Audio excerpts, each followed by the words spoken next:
Seorang pria yang diduga preman ini harus berurusan dengan polisi lantaran melakukan pungli di jalan raya dan merusak sebuah minibus.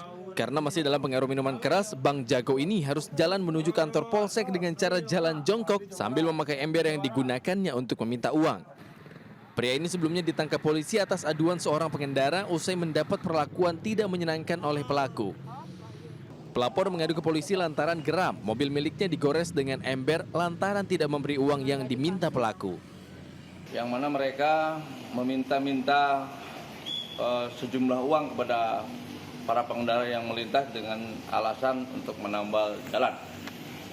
Dan pada saat itu melintas korban, kemudian tidak dikasih dan melakukan penggoresan kendaraan hingga viral di medsos.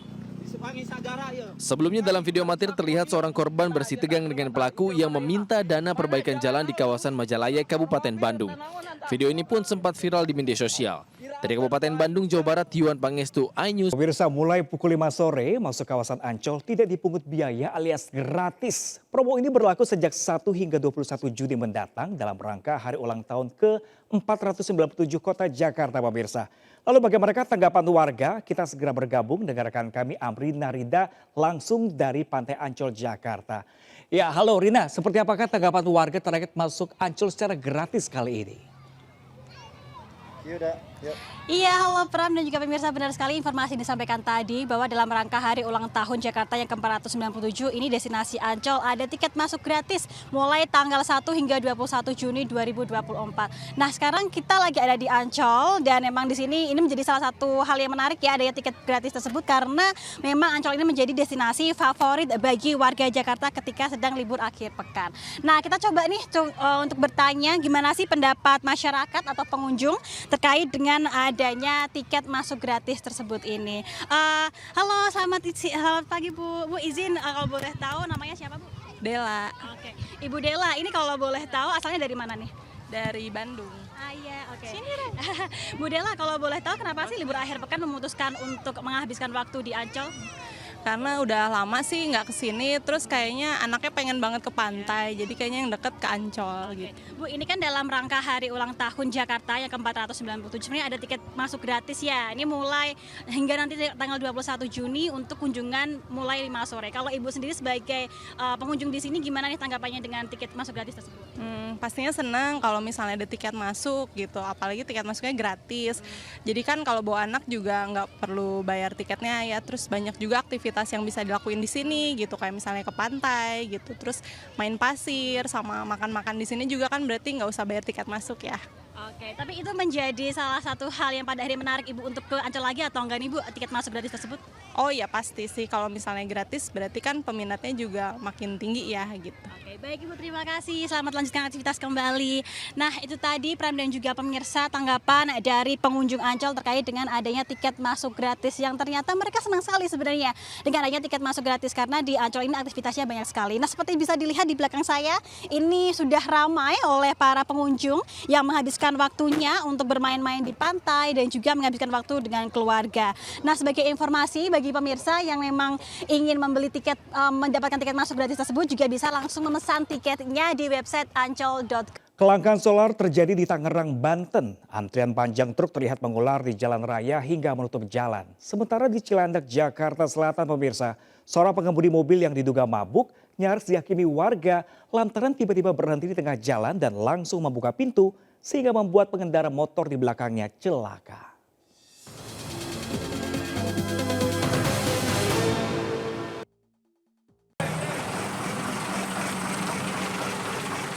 Antrean panjang truk pengangkut tanah terjadi di salah satu stasiun pengisian bahan bakar umum Jalan Raya Lego, Kabupaten Tangerang, Banten. Panjangnya antrean membuat jalan raya penghubung antara Kabupaten Bogor dan Kabupaten Tangerang menjadi lumpuh karena ruas jalan menjadi lokasi parkir dadakan untuk menunggu solar datang. Beberapa jalan protokol di kota Yogyakarta kembali dipenuhi tumpukan sampah liar kiriman warga. Fenomena ini diduga terjadi lantaran warga kesulitan membuang sampah ke tempat depo pembuangan sampah yang kini dibuka secara terbatas.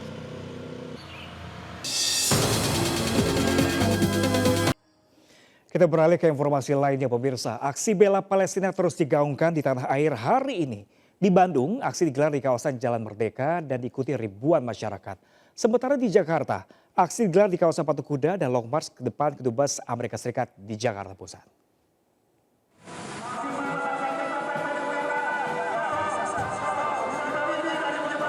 Massa dari berbagai daerah di Jawa Barat melakukan long march dengan membawa bendera Palestina raksasa di kawasan Jalan Merdeka, Kota Bandung.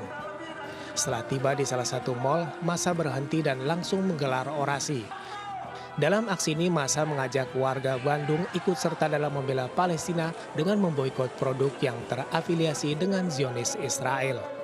Aksi long march ini juga akan dilanjutkan menuju DPRD Provinsi Jawa Barat. Di Jakarta, ratusan masyarakat melakukan long march dari kawasan Patung Kuda menuju depan Kedutaan Besar Amerika Serikat Jalan Medan Merdeka Selatan. Unjuk rasa ini digelar sebagai bentuk kecaman rakyat Indonesia terhadap Israel yang terus menggempur Palestina. Mereka juga menyuarakan protes terhadap Amerika sebab dianggap membantu Zionis Israel. Ya, pemirsa, jerat Undang-Undang ITE terus menghantui para pengguna sosial media. Banyaknya kasus pengguna media daring dilaporkan karena kurangnya sosialisasi dan pemahaman terkait poin-poin yang melanggar Undang-Undang ITE. Lalu apa saja dan bagaimana cara bijak bersosial media? Informasinya kami hadirkan dalam Fakta Media.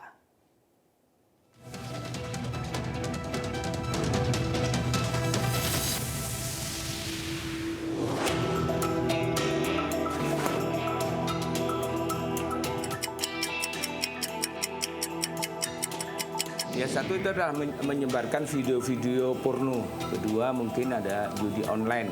Yang ketiga ini yang jelas menyebarkan hal-hal perkataan atau tulisan ya yang sifatnya ini mencemarkan nama baik seseorang sehingga citra seseorang ini bisa terusak. Terus menyebarkan berita-berita yang bersifat kebohongan ya.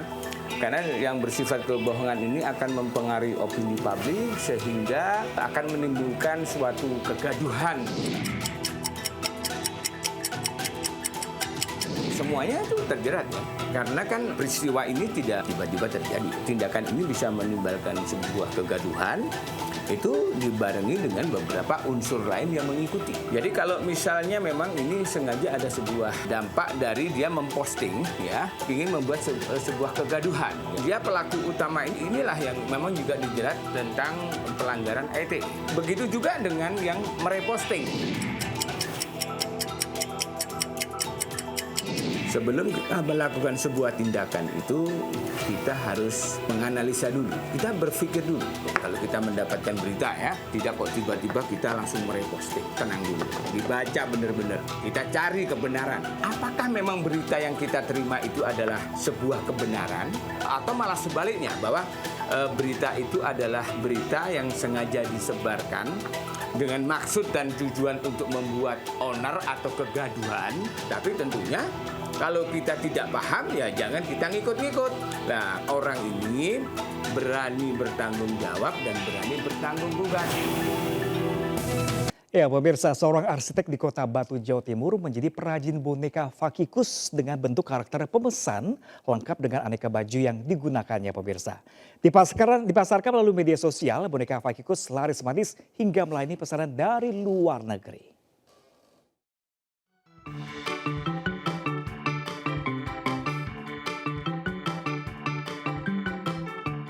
Wah, lucu dan imut-imut ya pemirsa. Sejumlah boneka ini semakin menggemaskan dengan pakaian casual, bersepatu hingga memakai topi. Nah, ini adalah boneka Fakikus atau boneka yang terbuat dari kain, buah karya seorang ibu rumah tangga asal Kota Batu, Jawa Timur bernama Nani Eviati. Nani yang dulunya seorang arsitektur, banting setir menjadi perajin boneka hingga akhirnya keterusan. Bagaimana tidak, boneka yang dipasarkan melalui media sosial ini laris manis hingga melayani pesanan dari luar negeri seperti Kanada, Australia, Jepang, hingga Arab Saudi. Terlebih lagi, pembeli juga bisa pesan boneka sesuai karakter yang menggambarkan karakter pemesannya. Jadi kadang bisa disesuaikan juga dengan karakter anaknya. Biasanya untuk kado yang beli biasanya untuk kado misalnya disesuaikan sama karakter anaknya, atau juga untuk wisuda, jadi didandaninya juga baju wisuda. Perajin mengaku dalam sebulan pesanan bisa mencapai 100 boneka. dengan harga mulai Rp180.000 dan semakin mahal tergantung banyaknya baju ganti. Nah, bagaimana pemirsa?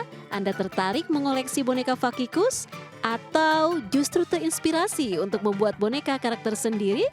Dari Batu, Jawa Timur, Denny Irwansyah, iNews melaporkan. Ya pemirsa, terima kasih masih bersama kami di Buletin Ayu Siang. Pemirsa, seekor sapi jenis simental seberat 1 ton lebih di Subang, Jawa Barat dipilih Presiden Jokowi untuk hewan kurban Idul Adha 2024 tahun ini pemirsa. Peternak mengaku bangga dan bersyukur sapi terbesarnya dibeli oleh Presiden Jokowi.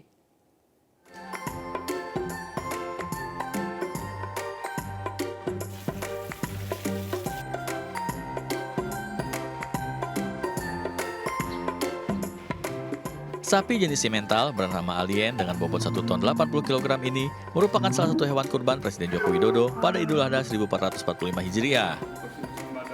Sebelum dipilih, kondisi sapi berusia 4,5 tahun ini telah diperiksa oleh Dinas Kesehatan Hewan Jawa Barat.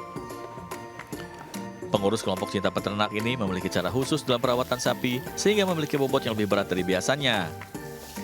Pihak peternak sapi di Desa Kasomalang Kulon, Kecamatan Kasomalang, Kabupaten Subang, Jawa Barat, mengaku sangat terkejut dengan terpilihnya sapi mereka oleh Presiden Jokowi.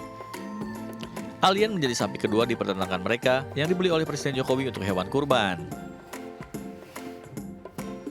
Karena alien itu makhluk yang tidak terduga, tetapi bikin penasaran orang. Terus juga intinya makhluk aneh lah, nah, tetapi orang juga bertanyakan gitu loh. Nah ini si sapi ini kan kita nggak nyangka nih, tahu-tahu ternyata dia terpilih juga oleh tim kepresidenan. Hingga saat ini sapi tersebut masih menjalani pemeliharaan dan perawatan khusus di kandang. Sapi akan dibawa ke Istana Presiden pada H-2 Hari Raya Idul Adha nanti. Dari Subang, Jawa Barat, Yudi Hernawan Juwanda, iNews melaporkan.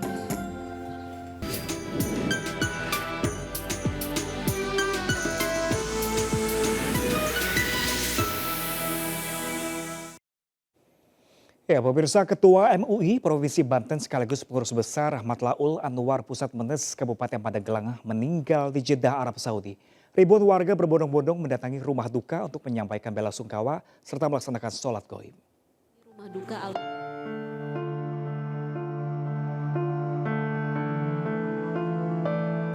Sejumlah warga memenuhi rumah duka almarhum Kiai Haji TB Hamdi Ma'ani Rusdi, Ketua Umum MUI Provinsi Banten dan Pengurus Besar Mat Laul Anwar Pusat Menes Kabupaten Pandeglang, Banten. Para kiai dan santri yang datang untuk melaksanakan sholat gaib karena pihak keluarga akan memakamkan almarhum di Arab Saudi. Almarhum dikabarkan meninggal dunia di Jeddah, Arab Saudi pada Kamis pukul 11:30 malam waktu setempat. Salah seorang anak almarhum mengatakan bahwa almarhum berangkat ke Tanah Suci untuk menunaikan ibadah haji dalam kondisi sehat.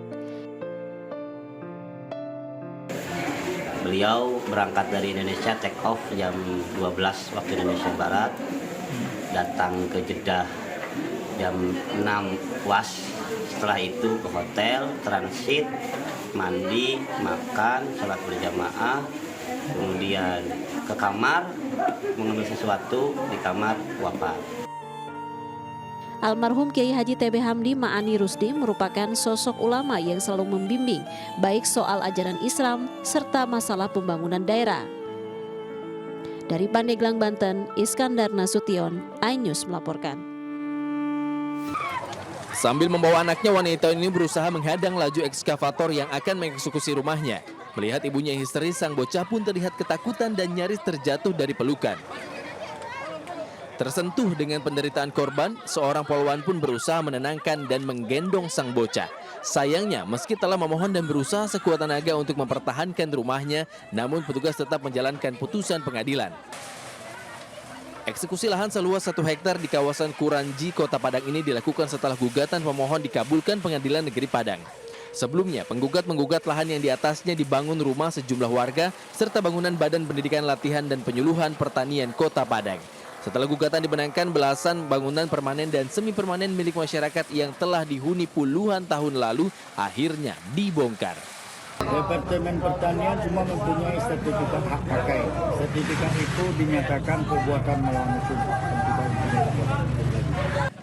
Jurusita eksekusi yang dilakukan merujuk putusan PK MARI 8 Desember 2022. Dari Padang, Sumatera Barat, Budi Sunandar, iNews melaporkan.